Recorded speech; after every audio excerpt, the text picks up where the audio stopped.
Jadi sebelum nak cerita lebih lanjut, saya nak cerita sikit lah tentang manakib biodata Imam Syafi'i. Imam Syafi'i bagaimana dia mendapat gelaran Asy-Syafi'i. Nama dia Muhammad bin Idris. Sampailah datuknya yang bernama Syafi'. Muhammad bin Idris sampai datuknya yang bernama Syafi'. Jadi kenapa dia dinisbahkan namanya dengan Imam Syafi'i? Kenapa tak Imam Muhammad sedangkan nama dia Muhammad bin Idris? Dan panggilan daripada Imam Malik kepada Imam Syafi'i ialah ya benar Idris. Wahai apa nama anak Idris lah. Jadi kerana Syafi' merupakan sahabat Nabi, datuk dia merupakan sahabat Nabi, maka dinisbahkan nama Imam Syafi'i kepada Imam Syafi'i kerana Imam Syafi'i nak mengambil barakah mata yang pernah memandang wajah Nabi SAW. Jadi dia ambil nama Tok Wan dia bubuh dekat nama dia, laqab, ataupun kita sebut bahasa kunyah lah kan, bukan laqab, bukan kunyah, laqab. Jadi melaqabkan namanya dengan nama Imam Syafi'i kerana mengambil barakah mata sahabat Nabi yang pernah memandang wajah Nabi SAW. Jadi itu yang pertama. Jadi secara kronologi Imam Syafi'i ini dilahirkan di Gaza pada tahun 150 Hijrah. Jadi ada dalam satu hadis Nabi SAW, Nabi sebut mafhumnya beginilah, akan lahir 100 tahun lepas daripada ni seseorang yang akan memperbaharui agama. Maksudnya akan menjadi pejuang kepada agama. Maka para ulama telah mengkaji hadis tersebut dan menyatakan bahawasanya selepas daripada kewafatan Rasulullah, maka lahirlah Al-Imamuna Asy-Syafi'i. Imam Syafi'i lahir, maka wafatnya Imam Abu Hanifah. Jadi Imam Syafi'i ini Masya Allah Tabarakallah, dia dilahirkan di Gaza, Palestin. Kemudian ibu dia berhasrat untuk menjadikan Imam Syafi'i ini salah seorang daripada kalangan alim ulama. Imam Syafi'i duduk dalam perut mak dia 2 tahun. 2 tahun dalam perut mak dia baru dia keluar. Kita 9 bulan 10 hari. Imam Syafi'i duduk 2 tahun dalam perut mak. Ada ulama menyatakan bahawasanya lagi lama seorang budak duduk dalam perut mak dia, lagi berkembang otaknya. Jadi kita zaman kita tak buat gitulah. Baik, khair. Jadi dibesarkan di Gaza, Palestin, kemudian mak dia berpindah ke Mekah. Berpindah ke Mekah tak lain tak bukan sebab nak menjadikan Imam Syafi'i ini salah seorang daripada alim ulama. Sebab dekat Mekah ada satu perkampungan yang mana perkampungan tu dikenali dengan ilmu bahasa Arab, ilmu sastra. Jadi maka berpindahlah ke satu tempat namanya Bani Huzail. Di Bani Huzail tu, sampai di Bani Huzail itu Imam Syafi'i belajar ilmu sastra, belajar ilmu bahasa Arab dan macam-macam ilmu dia belajar kat sana. Macam-macam ilmu dia belajar kat sana.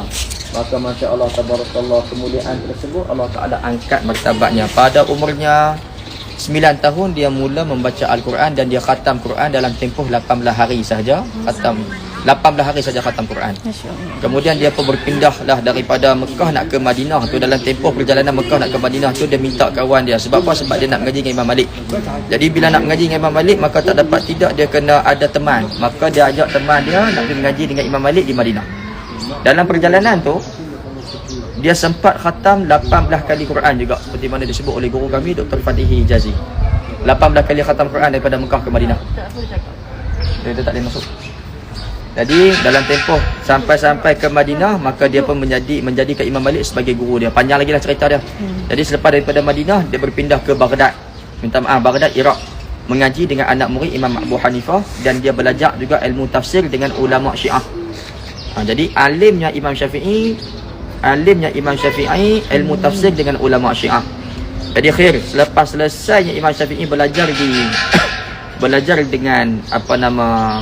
di Baghdad, Iraq, kemudian dapat juga panggilan untuk dia datang ke Mesir. Jadi dia datang ke Mesir. Dalam perjalanan daripada Baghdad nak ke Mesir tu, dia singgah di satu tempat dekat Yaman.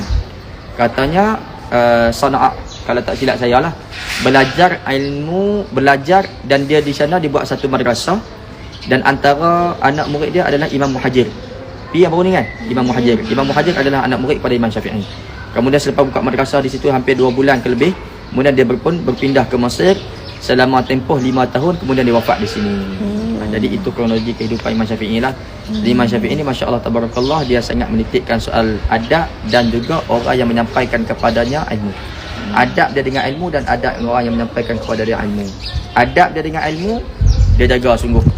Kan, bagaimana dia nak buka helaian kertas pun tanpa dengar bunyi Dia duduk depan guru dia tak pernah menguak.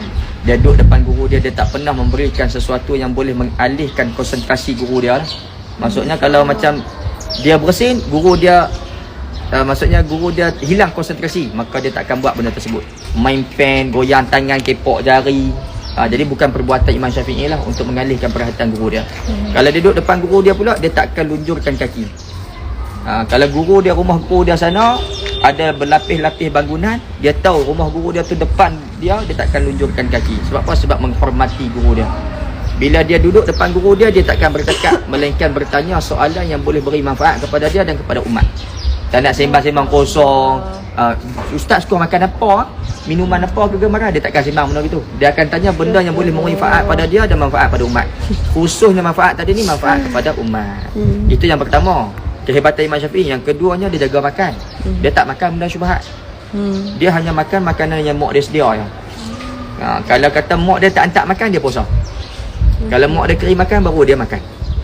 Bila dia makan, dia hanya makan dekat 3 tempat yang mulia. Yang pertama, dia akan makan makanan yang mak dia kirim. Yang kedua, dia akan makan dekat tempat orang-orang soleh, yang mana dia kena bantu orang soleh. Yang ketiga, dia hanya makan makanan yang guru dia sedia.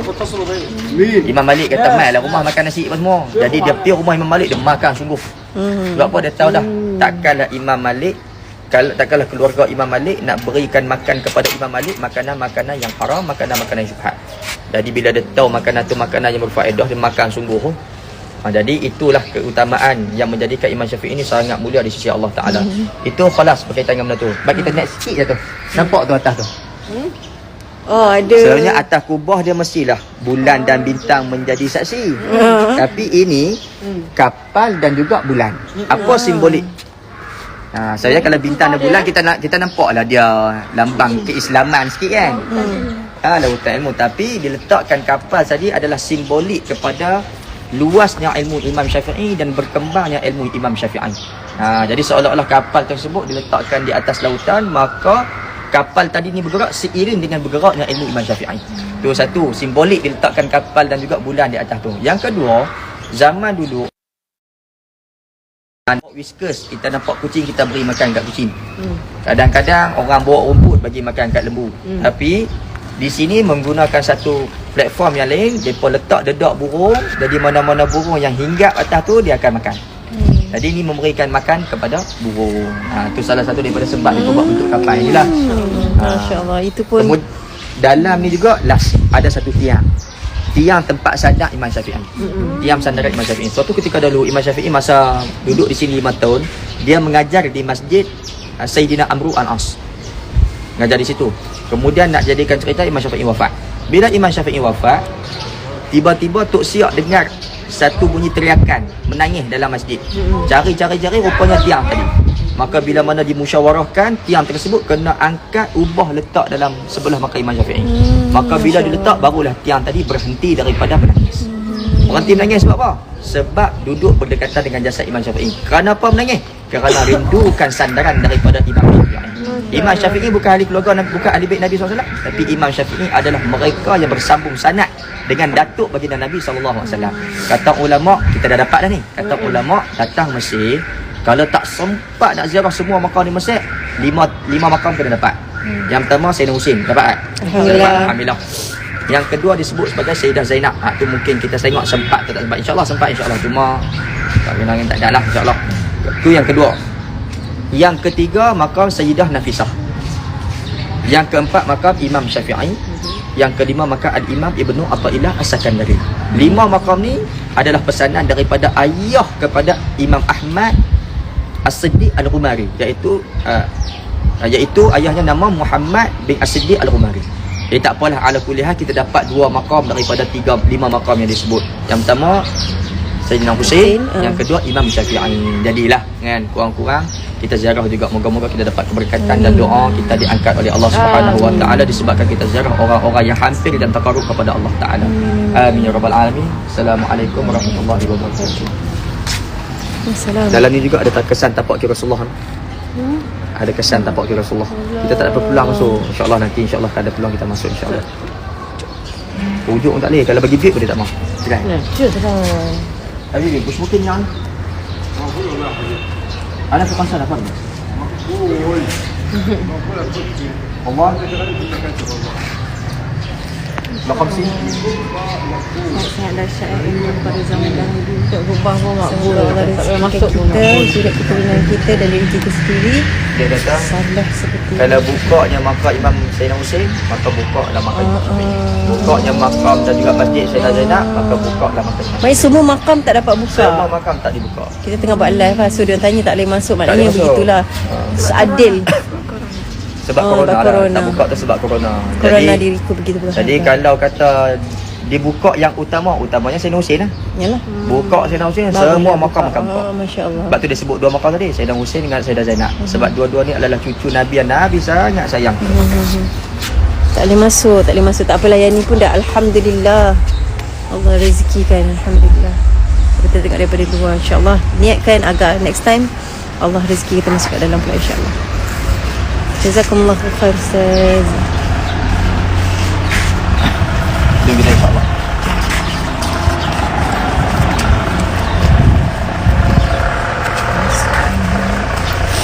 Banyak benda nak cerita, tapi keadaan lain yang memang yalah, Masya Allah bercinta dengan live. InsyaAllah ada rezeki nanti bolehlah buat live. Kita cross live, InsyaAllah boleh.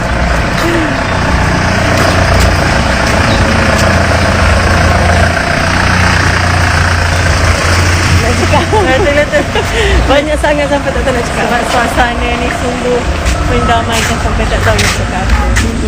Tapi Alhamdulillah lah. Mungkin kita kadang-kadang tak terfikir nak doa apa kan. Tapi kita boleh start doa, mudah-mudahan Allah izinkan kita, rezekikan kita untuk sentiasa bermusafir di tempat-tempat yang di mana boleh memberi vitamin pada hati kita. Macam mana perjuangan Islam ni dibangkitkan supaya apa? Untuk didik hati kita ni untuk berjuang untuk agama Allah. Kenapa? Ini merupakan masjid Imam Asy-Syafi'i. Kerana di sinilah berdekatan dengan makam Imam Syafi'i. Masya Allah, subhanallah, auranya sungguh-sungguh luar biasa dari segi, takkanlah sebab kita mungkin tahu di sinilah perjuangannya untuk menyebarkan ilmu agama, dan di belakang agak terkejut sikit kita tengok. Minta maaf dia mengganggu. Okey, ni masjid dia cantik, Masya Allah. Ni masjid Imam Syafi'i. Seorang ni pemuda soleh, baca Quran, seorang dia je, Masya Allah. Okey, nanti insya Allah ada rezeki kita cerita-cerita lagi. Memang semua debu-debu, tak apa, debu barakah, mudah-mudahan, amin ya rabbal alamin.